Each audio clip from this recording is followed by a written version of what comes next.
Hello everyone, कैसे आप सब लोग। आशा करता हूँ सारे अच्छे होंगे और कल सबका दिन अच्छा से गया होगा। फ्रेंड्स, आज हम बात करते हैं कि गलत निवेश से कैसे बचा जा सकता है। कुछ इम्पॉर्टेंट पॉइंट्स हैं जिस पे आप काम कर सकते हो और इसको आप ऐसे समझ सकते हैं। सपोज़ कीजिए आपने कुछ इन्वेस्टमेंट का सोचा कि मुझे इतना अमाउंट कहीं पे इन्वेस्ट करना है, तो वो कौन कौन से इम्पोर्टेंट पॉइंट्स हैं जो हमें ध्यान में रखने चाहिए इन्वेस्टमेंट करने से पहले। सबसे पहला, बिना जानकारी के इन्वेस्ट करना बहुत ख़तरनाक रहता है।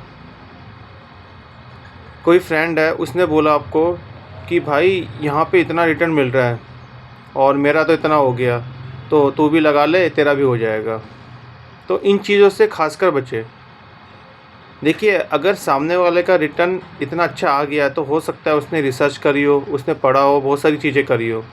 उस टाइम मार्केट डाउन हो तो उसने लगा दिया हो, जब मार्केट अप हुई होगी हो सकता है वो स्टॉक बढ़ा हो तो उसका रिटर्न अच्छा आ गया होगा।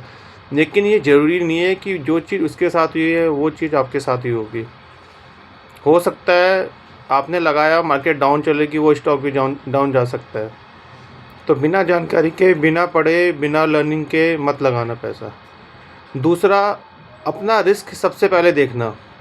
पहले रिस्क फैक्टर देखना कि आप जो पैसा लगा रहे हो, कल के दिन अगर मार्केट डाउन जाती है तो आपको ज़्यादा फ़र्क ना पड़े, क्योंकि अगर आप निकालोगे तो आपको लॉस हो सकता है।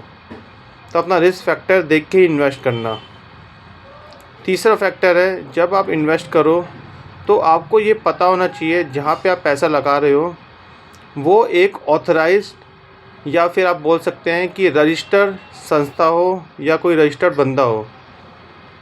अगर आप बिना रजिस्ट्रेशन के, मतलब कोई ऐप है जिसका कोई रजिस्ट्रेशन नहीं है, सेबी से रेगुलेट नहीं होती है, या कोई ऐसी चीज़ है जिसका कोई है ही नहीं, आपने यहाँ पे लगा दिया, वो दिखा रहे हैं कि कुछ टाइम में आपका पैसा हम इतना कर देंगे, उतना कर देंगे, लेकिन कोई लीगलाइजेशन है ही नहीं उसके पीछे, तो इन चीज़ों से ही बचिए। ऐसे बहुत सारे केस हुए हैं मार्केट में कि सामने वाले ने बोला है कि आपका 2 साल में इतना पैसा हो जाएगा, 3 साल में इतना पैसा हो जाएगा, और कंपनियां भग गई हैं बहुत सारी। तो इन चीज़ों से ही बचें।